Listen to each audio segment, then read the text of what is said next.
పిరికి పంద చర్యలు అంటూ బీఆర్ఎస్ నేతల అరెస్టులపై కేటీఆర్ తీవ్ర స్థాయిలో మండిపడ్డారు.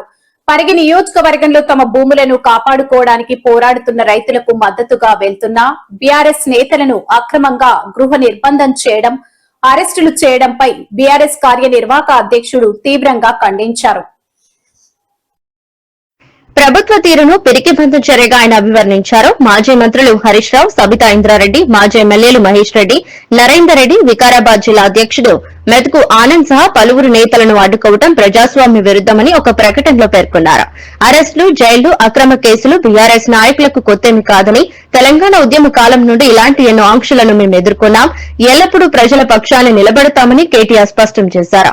రైతుల ఆవేదనను వినాల్సింది పోయి వారికి మద్దతుగా వస్తున్న విపక్ష నేతలపై ఆంక్షలు విధించడం ద్వారా ప్రభుత్వం తన బలహీనతను బయట పెట్టుకుంటోందని విమర్శించారు. అక్రమంగా నిర్బంధించిన నేతలను వెంటనే విడుదల చేయాలని డిమాండ్ చేశారు.